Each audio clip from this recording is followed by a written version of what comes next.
Alors avant de commencer cette vidéo, je vous invite à consulter ces documents qui sont disponibles sur le site d'Universal Robot. C'est le manuel complet de la création et la génération de scripts. Alors la version courante est la version 3.15 au jour de cette vidéo. Nous n'allons pas forcément utiliser cette version-là. Moi je vais me contenter de la version 3.7 qui inclut toutes les fonctionnalités dont j'ai besoin. La version 3.15 effectivement va permettre d'autres choses, mais on n'en aura pas besoin ici. On va commencer directement sur un script déjà tout fait. Alors ce script est composé de plusieurs mouvements. Euh, l'encapsule comme une fonction de type C ou de type Python. On va lui donner un nom.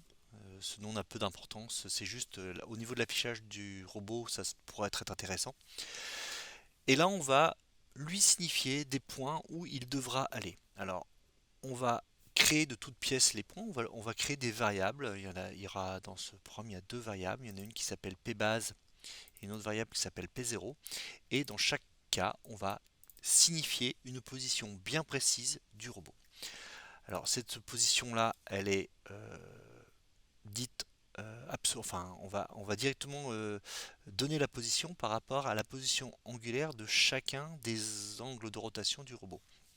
Et dans l'ordre, on aura le premier angle du moteur de base, celui qui est directement lié à la table, l'angle de rotation qui sera juste au-dessus, puis juste au-dessus, puis juste au-dessus, puis juste au-dessus, et enfin tout en haut, c'est l'angle de rotation de la pince elle-même.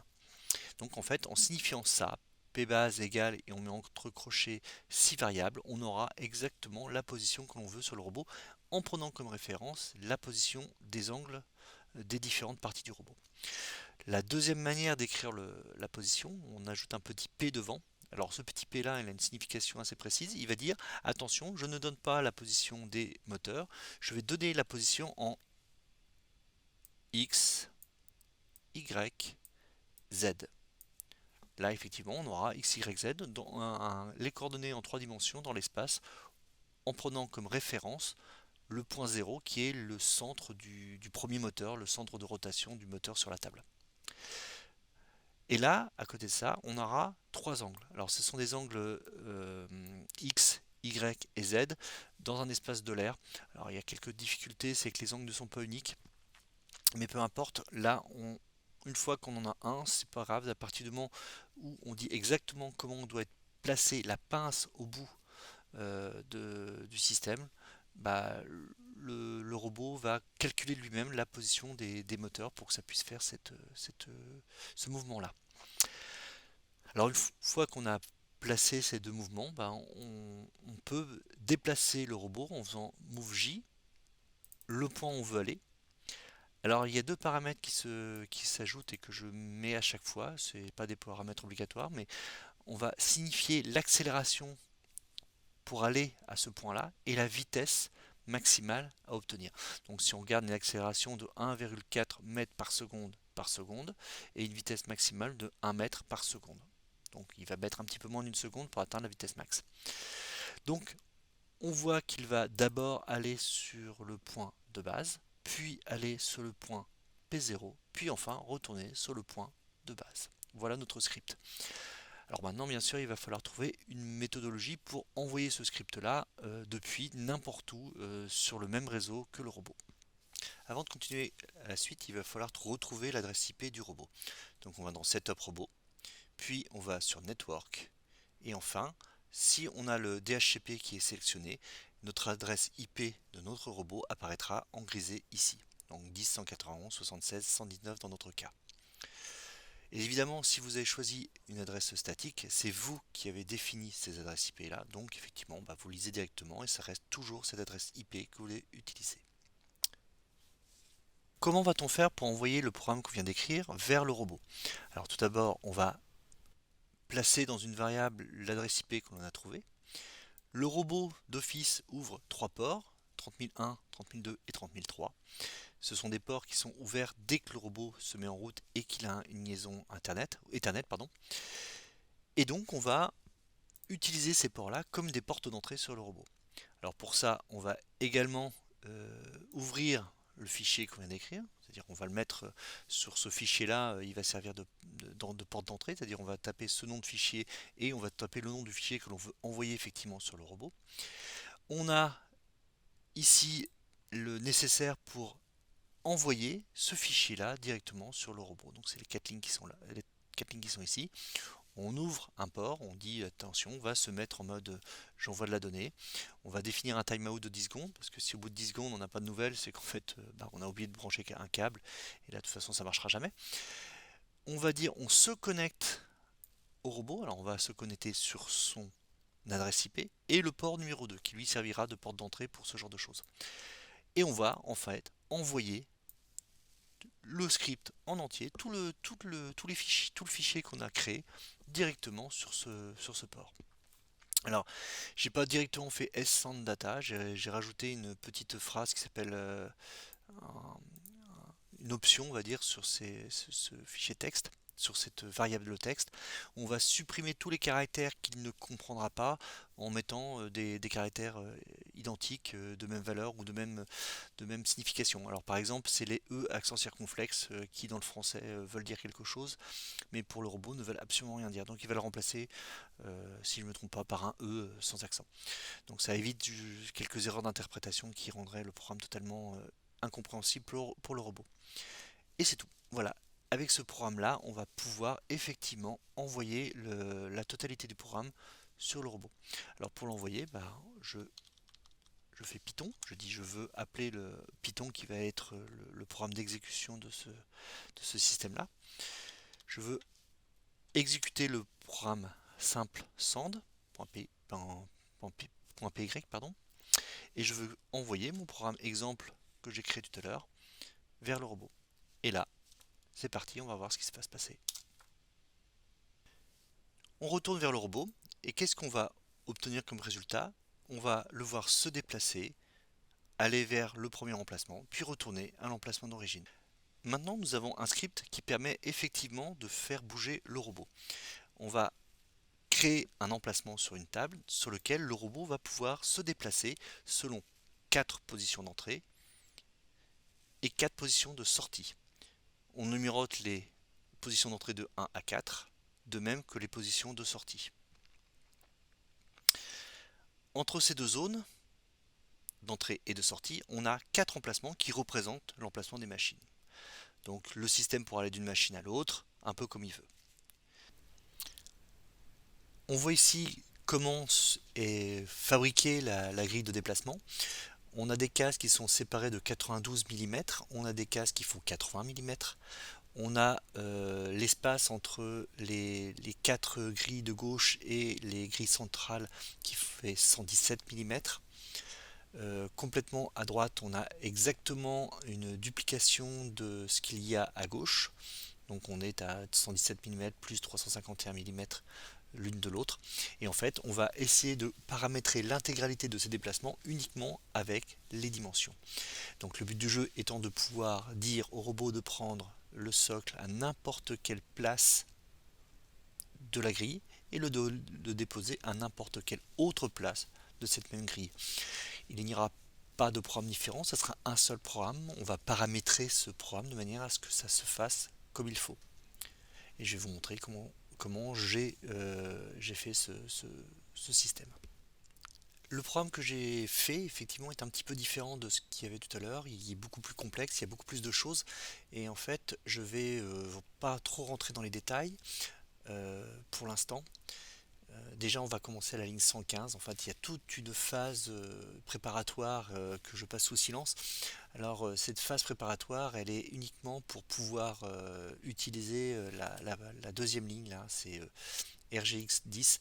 RGX 10 va simplement demander à la pince de se fermer à une largeur de 10 mm. Et effectivement, si on le met RG5, 5 mm, RG10, etc. Enfin bon. Le problème, c'est que c'est très dépendant de la pince. Moi, j'ai une RG2, donc j'utilise la fonction que j'ai trouvée directement sur le site OnRobot qui propose le script. Donc en fait, j'ai juste copié-collé le script au démarrage et c'est pour ça qu'on commence à ligne 115. Le programme de contrôle de cette pince est relativement complexe. On retrouve des moves J comme on a vu tout à l'heure. Donc le MoveJ va se déplacer selon l'endroit où on veut aller. J'ai choisi directement, non pas de mettre le point, mais de mettre directement des coordonnées d'angle de rotation du robot. C'est purement arbitraire, c'est vraiment pour placer la pince au-dessus de manière à ce qu'elle ne gêne rien. Donc il n'y a pas beaucoup d'importance aux coordonnées x, y, z de cette place-là. Le but du jeu, c'est que la pince soit largement au-dessus de tout l'ensemble. Là, comme tout à l'heure, je vous ai proposé, on va ouvrir la pince à 10 mm. Ensuite, le hashtag signifie qu'effectivement, enfin le dièse va signifier que c'est des simples commentaires. Donc c'est pas ça qui nous intéresse. Ce qui va nous intéresser, c'est le fameux P0. Alors ce P0 là va placer le premier point au-dessus de la case en bas à gauche. La première case où on va se servir de cette case là pour dédier l'ensemble de toutes les autres positions.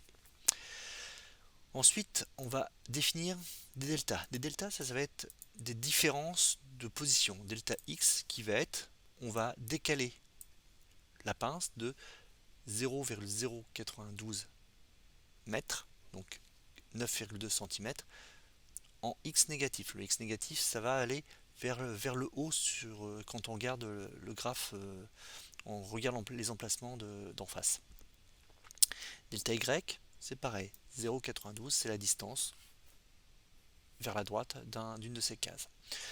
Delta B, alors le delta B, c'est le déplacement entre le bloc des 4 à gauche et le bloc des 4 à droite. On a 677 mm. Alors là, évidemment, on a un petit décalage qui se rajoute de 2,2 mm. En fait, c'est juste pour corriger le fait que la plaque soit pas totalement parallèle au bord de la table. Delta M1, alors delta M1, c'est le décalage entre deux cases entre la case en bas à gauche du bloc de 4 et la case à gauche du bloc du milieu. Et enfin, delta M, c'est le décalage entre deux plaques des 4 emplacements du milieu. Donc voilà, donc en fait, j'ai défini non pas tous les points, mais j'ai défini uniquement le point initial et ensuite un décalage entre les différents points. Après, je vais avoir besoin de créer tous les points, effectivement. Donc, on va numéroter P0, P1, P2, P3. Donc, P1, c'est le point qui sera juste au-dessus de celui du P0. Donc, on va juste le décaler en X. P2, ça sera celui qui sera immédiatement à droite du P0. Donc, on va le décaler à droite, donc delta Y. Le P3, en fait, c'est celui qui sera au-dessus du P2. Donc c'est soit au-dessus du P2, comme moi j'ai fait, mais j'aurais pu choisir à droite du P1. Ensuite, P4, P5, P6 et P7, ce sont les points, le similaire, c'est-à-dire les 4 emplacements, non pas de gauche, mais les 4 emplacements de droite. Donc je n'ai qu'à les décaler de delta B. Donc c'est là ce qu'on voit ici, où j'ai simplement P0, P1, P2 décalé de delta B à chaque fois. Ensuite, les positions intermédiaires. Donc la première position intermédiaire, c'est celle qui correspond à P0, puisque je me suis servi de ce point-là en référence, que je décale de delta M1. Et puis, pour le point 2, le point 3 et le point 4, à chaque fois, je redécale de ce même delta M1. Simple. Pour valider effectivement mes emplacements, en fait, je vais juste demander au robot de se déplacer sur tous les points. Donc je commence par un MoveJ P0, puis il va faire tous les calculs, puis il va se déplacer en P1, en P2, en P3, il va retourner en P0, PM1, PM2, PM3, PM4, puis il redescend en P0, puis P4, P5, P6, P7, et enfin il finit en P0. Donc voilà, on a exactement le même programme que tout à l'heure, donc on va essayer avec le même type de contrôle. Donc on tape directement la commande avec le même type de syntaxe, où on dit qu'on veut exécuter un script Python, qu'on va simplement l'envoyer, et on va taper le nouveau nom de script qui est ici. Et c'est pas celui-là, c'est ce script-là. Il est envoyé. Maintenant, on va voir ce qui va se passer. On voit le robot qui est en position d'attente. Et là, il se positionne au-dessus de 0. 1, 2, 3, 4. Re-0. 1, 2, 3, 4 des positions centrales. Retour au point 0. Puis retour sur la position de sortie. Et 1, 2, 3, 4. Donc on s'aperçoit également qu'il va de manière linéaire d'un point à l'autre. C'est la conséquence directe du move L utilisé à la place du move J. On voit bien que le robot prend bien toutes les positions que l'on souhaite avoir. Donc bah là, on est plutôt satisfait en tout cas de ce premier programme qui fait des choses. Alors, je vous passe rapidement un petit peu toute la partie contrôle de la pince. C'est un programme qui est assez complexe avec des systèmes en threading qui permettent effectivement de contrôler en temps réel et en permanence que la pince est à la bonne position. On a également toute une panel de commandes qui permettent simplement de mettre les entrées et les sorties dans des étapes par défaut. C'est vraiment une copier-coller du programme qu'on trouve pour le contrôle des RG2. Vous faites comme moi, vous le copiez bêtement, c'est pas la peine d'aller chercher à savoir ce qu'il fait exactement. Le seul truc qui moi m'intéresse dans tout ce code là, c'est il y a quelque chose qui s'appelle une Global Selected Boîte. Et plutôt que d'utiliser des paramètres un petit peu compliqués où on peut directement écrire euh, dans, dans, dans le robot, on peut écrire et changer les paramètres et les variables.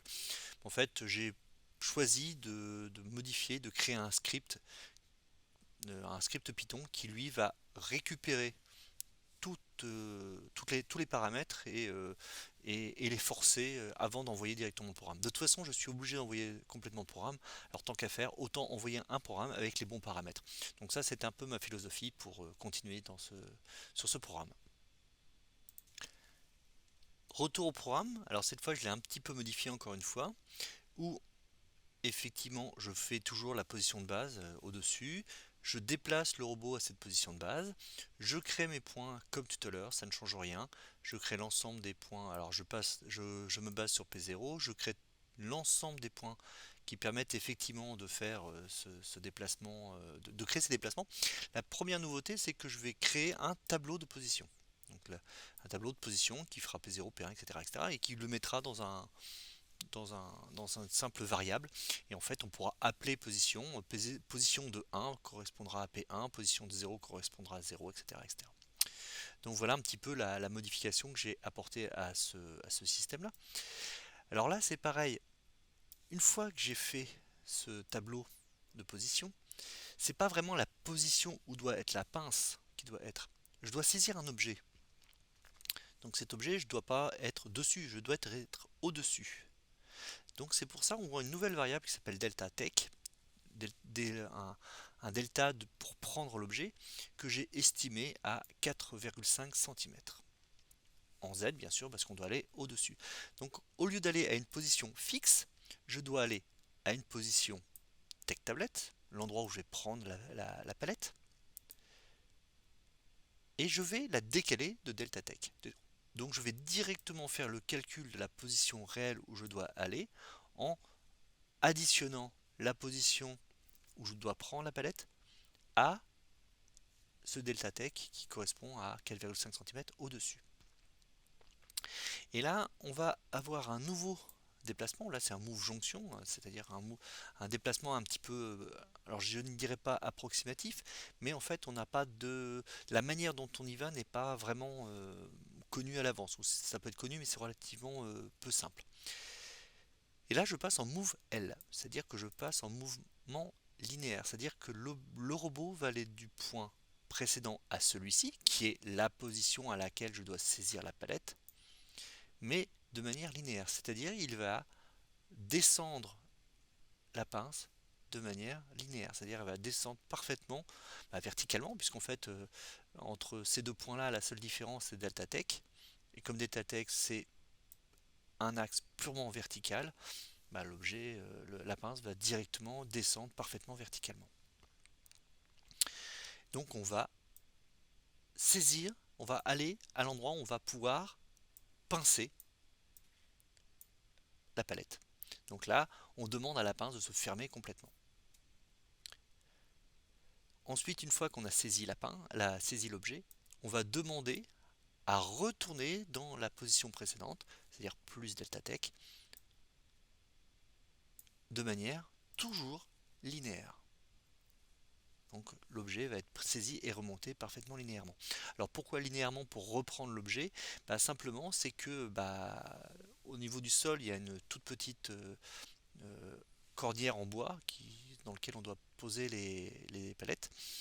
Si on n'est pas tout à fait linéaire au niveau du décalage, selon l'angle de rotation des différents moteurs, on pourra arriver à taper dedans et c'est pas ça qui nous intéresse. Donc une fois qu'on est arrivé ici, on est largement au-dessus de l'ensemble. Donc on n'a plus besoin de se poser de questions, est-ce qu'on doit être linéaire ou pas.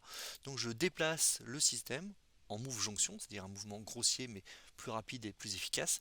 Et c'est pareil, je vais aller à quelle position? Je vais aller à la position put palette, c'est-à-dire je la tech et je la put, et toujours à, à delta tech au-dessus. C'est un mouvement assez primaire, donc move jonction, on peut y aller sans se poser de questions sur la trajectoire réellement parcourue par le robot. Pareil, on fait exactement la même chose, on va descendre à l'endroit où doit être effectivement posée la palette, on ouvre la pince, on remonte la pince, et enfin, on retourne à la position de base, c'est-à-dire on retourne au-dessus, c'est-à-dire un endroit où la pince ne gêne rien ni personne. Alors, il y a des petites choses qui ont été modifiées aussi, comme on peut voir. On s'aperçoit que tous les moves L, j'ai choisi délibérément une accélération plus faible et une vitesse beaucoup plus faible, 4 fois moins, plus faible pour être précis. Simplement, plus le robot va vite, plus les mouvements peuvent être saccadés, brutaux et pas forcément bien maîtrisés. Donc en réduisant la vitesse, on améliore énormément la qualité du déplacement. Une fois qu'on arrive au point base, on va alt, on va arrêter, on va bloquer le robot. Alors là, effectivement, on retrouve tout le programme de tout à l'heure, hein. Je ne l'ai pas enlevé, j'ai juste mis un alt devant, histoire d'arrêter complètement le déplacement. Voilà. Là, le script complètement va faire tout ça. Alors, on a vu qu'effectivement, il y a RG, RGX11 qui a été placé avant. On voit aussi deux variables qui sont apparues là, TechPalette et PutPalette, qui vont décliner à quel emplacement je prends l'objet et à quel emplacement je pose l'objet. Si on regarde au tout début du programme, bon, toujours il y a toujours les variables qui ont été mises en place, qui sont directement les variables de pilotage de la RG2. Et là, on va retrouver Global, TechPalette et PutPalette qui ont été ajoutés pour moi me permettre de dire voilà, je veux prendre en texte 0 et je veux le déplacer en version numéro 7. Voilà, c'est tout. On va faire la même chose que tout à l'heure.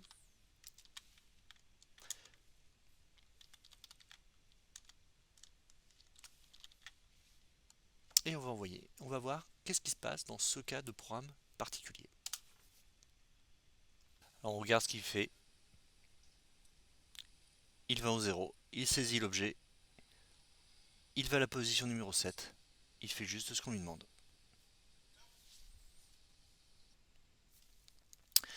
Le principe, ça va être d'utiliser une classe qui va récupérer un script.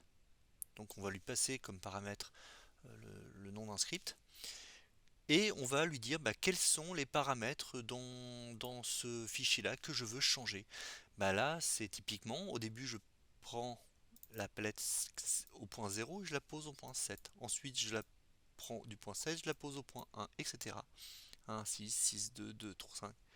Et c'est cette fonction qui va remplacer mon simple sound que j'avais tout à l'heure, qui ouvre le robot, qui va ouvrir tout le port de commande par l'information que je l'ai mis en paramètre. Donc là, je redonne l'adresse IP, je redonne les différentes adresses de port. Et en fait, je démarre le robot, je dis voilà, je crée un objet qui s'appelle robot, qui est un UR avec l'adresse que j'ai proposée. Et j'ai créé cette centre commande qui va juste lire le script, trouver les globales avec global select bot, global tech palette et global put palette, et qui va remplacer le paramètre qui est dans le script par celui qu'il veut. Donc là, je remplace par 0, 7, là, plus 7, 1, etc., etc. Donc voilà. Donc là, on voit que qu'est-ce qu'il va faire? Il va prendre la palette au point 0, la poser au point 7, attendre 2 secondes. Et j'ai une autre fonction qui va simplement nous permettre d'attendre que le robot ait fini son mouvement. Et une fois qu'il a fini son mouvement, bah, il va donner la main, redonner la main à la commande d'après, et ainsi de suite. Donc on a les actions qui vont s'aligner les unes derrière les autres pour faire tout le mouvement. Donc la palette part du point 0 et finit au point 0, c'est-à-dire elle revient au point de départ. Il fait la boucle 3 fois avec trois boîtes différentes. Le paramètre selected boîte ne change rien dans ce cas-là. C'est juste pour ajouter un petit peu une capacité de modifier la palette. Donc, eh ben, on va faire exactement la même chose que tout à l'heure. La seule différence, c'est que là, le programme est autosuffisant, donc on a directement besoin de faire UR10, hein, c'est comme ça que je l'ai appelé, et on va l'exécuter et on va voir ce qui va se passer. Alors dès que le robot reçoit la commande, il va se placer au point 0, va déplacer la palette au point 7, se remettre en position de stand-by, il attend les 2 secondes, puis il reçoit la commande du 7 vers le 1,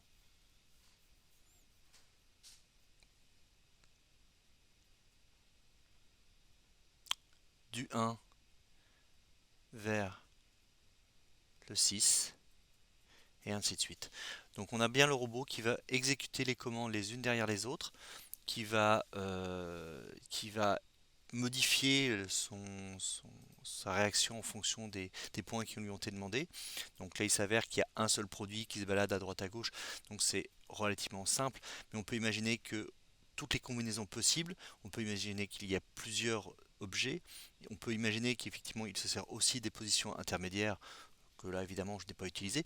En fait, on a vraiment la capacité de déplacer le robot n'importe où, juste en modifiant deux paramètres, en appelant simplement la fonction que je vous ai montré tout à l'heure, en lui disant exactement à quel endroit il doit aller au point de départ et au point d'arrivée.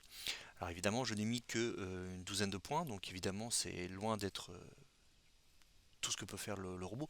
On peut imaginer autant de points que l'on veut, il suffit juste d'ajouter dans cette position avec d'autres numéros.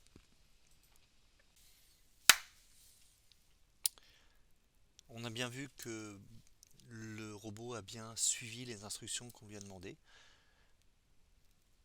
On peut dire qu'effectivement on arrive à faire un mouvement paramétrique, on n'a pas besoin de rajouter beaucoup de fonctionnalités.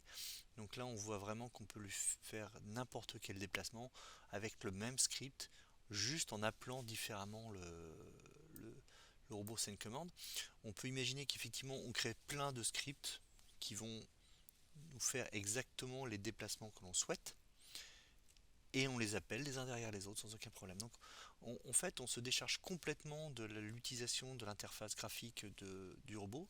On a tout qui peut être envoyé de loin et on a une capacité d'avoir autant de points qu'on veut avec des paramètres plus ou moins faciles à mettre en place. Après ça, on peut imaginer que d'autres choses viennent modifier ces, euh, ces tech palettes et ces put palettes. Donc on peut rajouter des variables. On est dans un script Python et en fait on fait vraiment ce qu'on veut et on peut faire intervenir n'importe quel autre événement pour modifier ces déplacements.